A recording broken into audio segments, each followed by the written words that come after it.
Yeah, I think Dave. I mean, look, I think you try to make the best decision in real time um, that you think's what's going to work and what's best. And that was a decision I made a year ago. And you try to visit with the people that are close to you and get as much information as you can get. And not only short term but long term of staying around the game. And I truly felt like that was an opportunity that was going to be best. And I think in the same process a year later, or a little bit less than that, I went through that same process. And to make the decision to return, you try to process it and go through and make the best decision in real time once again. And I don't regret that decision a year ago. I learned a lot about myself, about the entire NFL, and humility and adversity and all the things that come with that. And I think more than anything else, there was just this fire inside of me that was too strong. Wanted to get back there while I can to help a football team. It's been my whole career with, and a lot of guys that I feel like are pretty talented and have a chance, and whatever role that is, I'm excited about it. How much do you think the things that you did learn over this last year can help you now as a player? Oh, I think they'll help a lot. I think naturally when you play in the NFL, and certainly the way I approached it, you have a little bit of tunnel vision in that your focus is on this opponent, this blitz, this coverage, what the formula is going to allow you to win. And I think I became a lot better and a better version of myself as far as being able to pull back, see how 31 other teams put a team together, what allows for them to win. Set up in the booth every week and see what works and what doesn't work in this league. So I think that's a perspective that I bring back with me. And I think more than anything else, being away from the game as a player, you come back with a little bit of different perspective. You're excited to get back in there. You don't take a day for granted. And you learned a little bit about what you can do to help the football team be better. So those are all things that I'm, just getting started implementing back in. Excuse me if this is, go ahead, sorry Dave. No, go ahead. If this is repetitive, I haven't heard anybody ask you this yet. Who was the first person in the Cowboys organization you approached and said, hey, I'm thinking about doing this, and then what was their, I guess, Mr. Jones's response? Yeah, well, he was the first one. I was in constant communication with him. Really even going back to last year and having an opportunity in broadcasting. I leaned on Jerry a lot throughout that process. And why not? He's been always had my best interest at mind. He's very aware of the TV deals and kind of what goes through that, and seeing Tony and Troy make that transition. And then, every step of the way, I just continued communication and really around the Pro Bowl, was talking to Jerry and Steven and, of course, Coach Garrett. And, I felt like I put myself through a test. I wanted to see if I could still do it and know what kind of standards I put for myself. The last thing I want to do is be a bad version of that coming back. And, I knew when you make a decision like that, it's not just to come back. And the most important thing I can do in this return is be the best football player I can be, and help this team. What's that look like? I think it's, move the chains, get first downs. There's a lot of things behind the scenes that includes that, and how much is that work, and, what all of those in details, and the load management and all that goes into that. Look, that'll work itself out. We've had some discussions about it, but more than anything else, as far as those things will work themselves out. I want to be the best player. It's been exciting for me the last 6-7 weeks to get integrated back with those teammates, kind of working at the things that I think I need to improve at, and I think there's some gas in the tank. And I'm well aware of where I'm at in my career, but I'm just excited. We got a long way to go, but really enjoying it. Can't thank the Jones family enough, and Coach Garrett for giving me this opportunity and believing in me. Did you get your locker back? I did not. It's there was some talks about that, but hey, look, that's Zach Martin's locker, and he deserves that locker. He got that locker for a reason, and we all know that. He's a hell of a football player. And with that, all those little things of parking spots and lockers, and the way you kind of the silly rituals that you have with certain people, it was important for me to communicate to those players that, this is their football team. and they've earned that, and I want to come be a part of it. But the last thing that I want them to feel is, hey, big brother's coming home, get off the bed and go sleep on the couch, and I got this.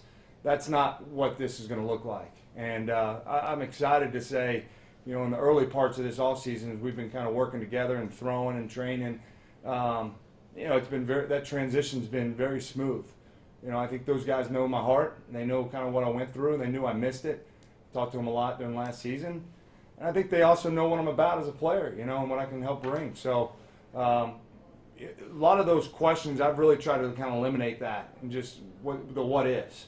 How's it all going to play out? Hell, none of us know, and that was important for me to kind of, as I said, I've always said the journey's a reward, and come back and do what I love with still having something in the tank. How long does that last? I don't know, but I'm excited to be back there with those guys.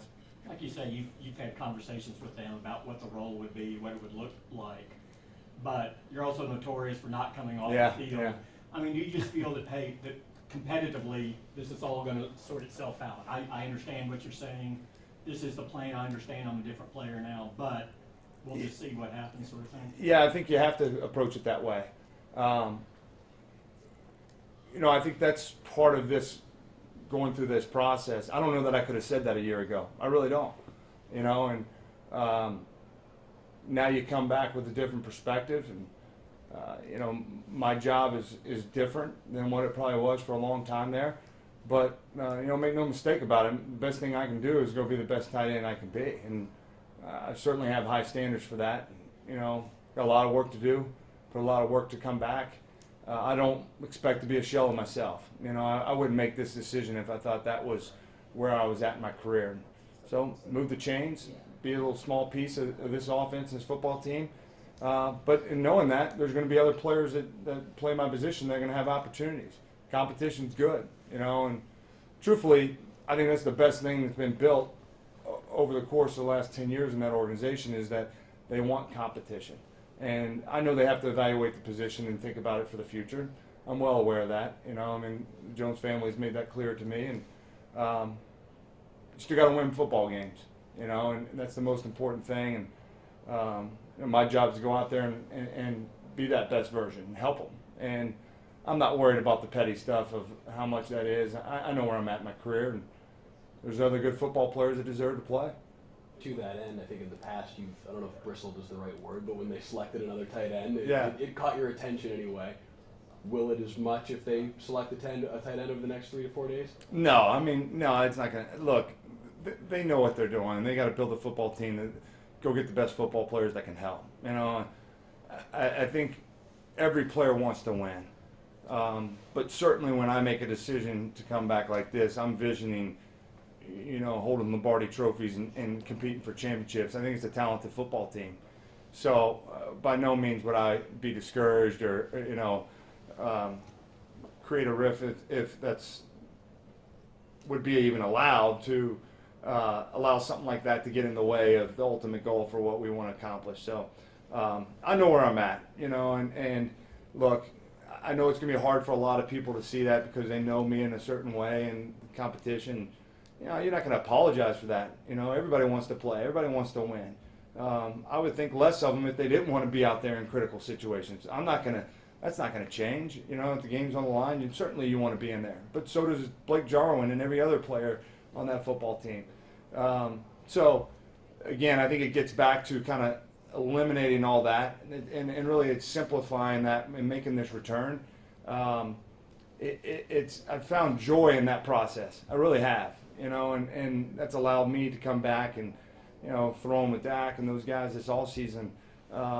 You truly appreciate that process. And, as I said, you try to make those decisions in real time a year ago, and how long does this last? I don't know, but heck, I'm enjoying every second of it. We were talking about, putting like the locker, the parking spot, all that, or some of the guys having a lot of fun with you, treating you like just a new guy, or what's the dynamic? Yeah, it's funny because, there's a day or two that's probably a little awkward, you walk into your locker and that's not your locker anymore. But I look, I think it's a sign of respect, and so you appreciate that. And they've had some fun times with it in the weight room. You know, I got like the rookie cards. You know, it's like I'm starting all over again. You know, with a blank sheet. Like I got 10 years of weight room cards that I filled out over the course of time, and so now you just. But I really have. I've enjoyed it. I've approached it. It sounds silly in a lot of ways, but I've approached it a lot like I'm a rookie. You know, and like I got to learn. Go back and watch it, and you know, tell me that play again. What's the goal of that play? How are we calling that play? And you know, been great satisfaction in having that. But yeah, those guys have kind of busted my chops a little bit about some of that, and that's good though. You know, I mean, that's what you enjoy. You appreciate those times. Camaradere's been great. I think it's a great group of players, just as far as who they are as people. I do. I think it's a talented team. You know, and look, it's early, and I understand we don't want to get ahead of ourselves on all that, but I think it's a really talented team. There's young players, but they need to know it's their team. You know, of course, Dak, Zeke, Cooper, Zach, Travis, but Jalen Smith, Vander Esch, Byron Jones, they need to know that's their football team as well. And, you know, I have the humility to approach it of just going to have a piece of it, you know, and it's been a lot of fun to approach it that way. I think you've kind of hinted around this a little bit, but just ask the question directly. You've mentioned you feel like you've got some gas left in the tank. Is that 1 year worth of gas, or is that still up in the air in your mind? I think it's up in the air, and again, I think you got to let it play out. You know, I mean, look, it's a show me game, and you know, I approach it like I'm a rookie because really those 1,100 catches don't matter. You know, I truly feel like I got to prove it, and not with a chip on my shoulder or anything like that, but just you got to go show it. You know, and that's the challenge. It's really invigorated me in a lot of ways to approach it that way. You know, and hey, look, you got to go show it all again. You got to prove it, and so I'm embracing that. But I think it would be foolish a little bit to try to get ahead of ourselves of how long. And certainly, I make the decision to play. I want to play as long as I can.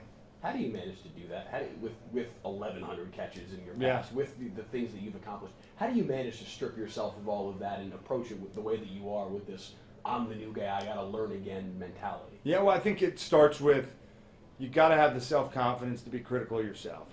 And knowing that, you got to understand there's a respect you have for this game and what it takes to play this game at a high level. And, you know, the show goes on. I mean, Parcells had the great line, you know, I mean, circus doesn't stay in town forever. And there's a lot of truth to that. And so if you want to be a part of it, then you got to go show that and prove it. And, you know, being away from it for a year, now you have to force your mind to start over. That mental clarity to say, hey, look, that's how I'm going to approach it every single day. And you know, I always felt like I did that in a lot of ways. I'd go back in the off season and watch myself and start from scratch, but even more so during this process of kind of building it all back and what you expect of yourself. And, you know, there's an inner confidence that you have, you know, and naturally we go out next week for teaching sessions. I'm sure a lot of people are going to watch me run an option route, you know, okay? And, you know, you embrace that because you feel like you got to prove it all over again, even though you ran that route, you know, 1,000,000 times.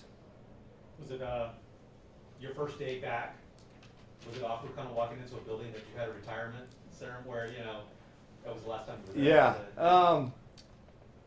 You know, I think it's just there's the jitters. You know, I mean, yeah, it is probably a little.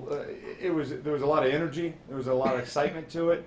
I don't know that you would say awkward because I think you know time had kind of gone on and people were excited. You communicated with a lot of those guys, but I think it was let's get to work. You know, and I tried to approach it that way. Hey, don't make a big deal about it. You know, I mean, I thought Jerry and Rich did a great job of just kind of sending a press release and.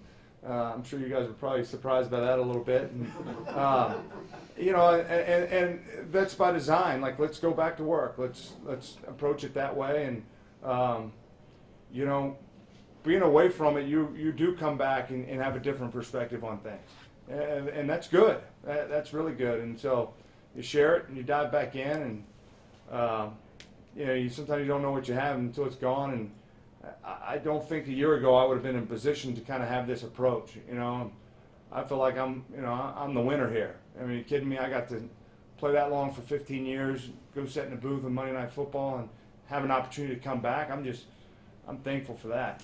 What was going through your mind when you were there when Dirk played his final Yeah. home game, having been through all of that, knowing what, and you and Dirk have a relationship.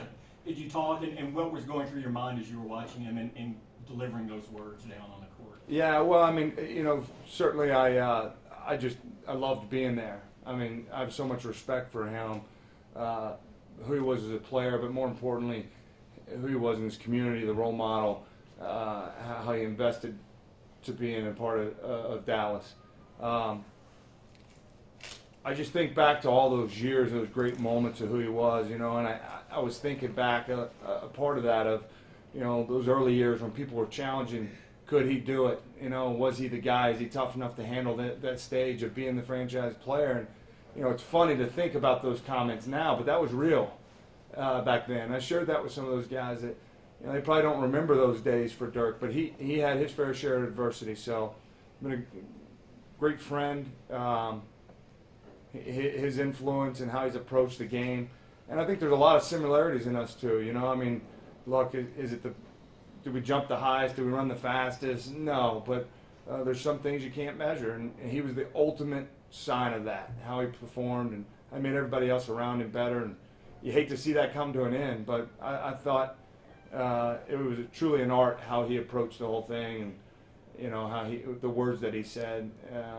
Kind of closing off that final chapter, because he emptied it all. He really did. He emptied the bucket, and more than anything, I think we were there collectively just to show respect and appreciation for who he is. Jason, you mentioned holding the Lombardi. That's one of the driving forces. If this season turns out to be the ideal season and you're hosting that trophy, is that enough to say goodbye? Oh, I don't know. Let's just get there first, and then we'll see. That would be a crazy moment. Look, there's so much that has to happen in order for that to take place. Yeah. And we know that no team picks up right where they leave off, and there's a lot of excitement because I think that there's a collective unit of young talent that's coming on. I mean, you look at Van Der Esch and the year he had, Jalen Smith, and those guys. There's certainly veteran players that are established and some of the best in the league. There's a lot to be excited for, but you got to kind of pull back. And I've been around long enough to know. You can't get ahead of yourself in this league. You can't cheat the muse, so to speak. And there's a lot of work that has to take place between now and then. So, and you want to share that. That's one of the responsibilities I put on myself. All right, guys. I think we're got to head on down. We good?